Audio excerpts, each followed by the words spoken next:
Saludos. A continuación vamos a trabajar el tema de osciladores con amplificadores operacionales. Con amplificadores operacionales la cantidad de osciladores que se pueden construir es muy grande y se obtienen unos resultados muy interesantes. Nosotros simplemente vamos a analizar el del puente de Wien y bueno, pues remitimos a la bibliografía recomendada para analizar cualquier otro tipo de osciladores. Este que tenemos aquí es un oscilador de puente de Wien, variable entre 150 Hz y 1,5 kHz. El puente de Wien es una célula, y es una célula que es esta que tenemos aquí. Está configurada por los dos condensadores C1, C2 y las dos resistencias R3 y R4. El circuito con que nos encontramos aquí, como podemos ver, es un amplificador, es un circuito amplificador no inversor, entrada de señal por el más y salida por la salida, y tenemos la célula de Wien colocada como realimentación en esta red positiva. En la red negativa tenemos un divisor de tensión para hacer el ajuste del oscilador. Bueno, pues tal y como indicamos aquí, esta red de Wien está conectada entre la salida y el terminal positivo del AMP y está del operacional, y está compuesta por esos componentes que hemos comentado antes, R3, R4, C1 y C2. Bueno, entre la salida y la entrada se encuentra un divisor de tensión entre la entrada positiva, que lo que nos hace es pues, hacer una regulación automática de la ganancia. La red Wien está como atenuador, dependiente de la frecuencia, con un factor de atenuación igual a 3, la frecuencia central. Y bueno, pues poco más hay que explicar de este circuito.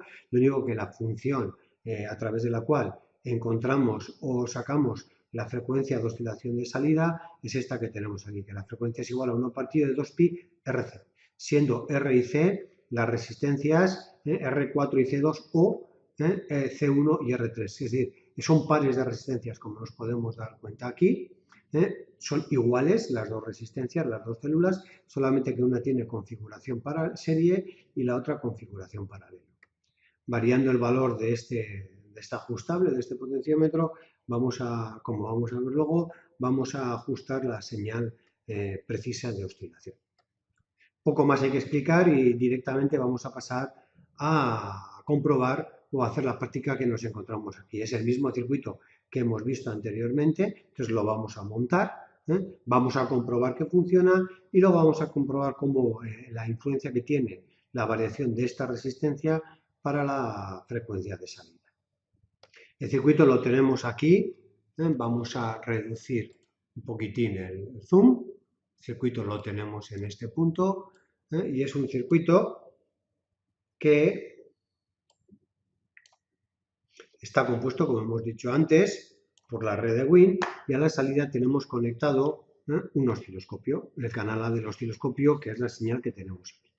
Si yo le doy marcha a la simulación, vemos que la señal de salida es esta, la paro, la analizo tirando hacia atrás en el buffer de manera más cómoda, más tranquila, incluso variando la base de tiempos para apreciar mejor la señal, y vemos que la señal senoidal que obtengo a la salida es una señal senoidal bastante pura, es decir, que tiene un nivel de distorsión muy bajo. Sin más, si yo ahora le doy marcha y, como hemos comentado antes, variamos esta resistencia, la podemos variar en un sentido o en el otro, o pulsando la tecla A, lo voy a hacer yo pulsando la tecla A para que vaya variando de 5 en 5, entonces vemos cómo va variando, cómo la señal, la distorsión, Shift A ahora hacia abajo, la distorsión es elevada. Sin embargo, si yo voy disminuyendo el valor de la resistencia, vemos cómo cada vez más la señal pierde distorsión y se convierte en una senoidal, hasta que, bueno, llega un momento en el que la ganancia es demasiado pequeña y desaparece. Entonces vemos que el valor más adecuado es aquel en el que la resistencia es el 50%. Entonces tenemos aquí el valor de la senoidal. Bueno, vamos a montar esta práctica, vamos a comprobar los resultados.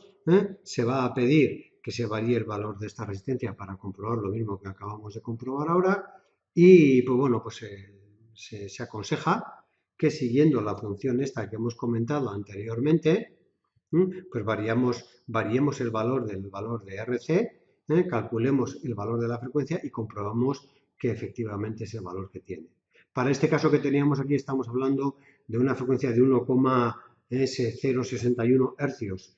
Si yo analizo esto, le doy paro el circuito y vemos que el tiempo de un ciclo completo, poniendo cada cursor a paso por cero, vemos que el tiempo en un ciclo completo es de, bueno, en este caso 928 microsegundos, es decir, un milisegundo, es decir, aproximadamente el kilohercio que habíamos calculado.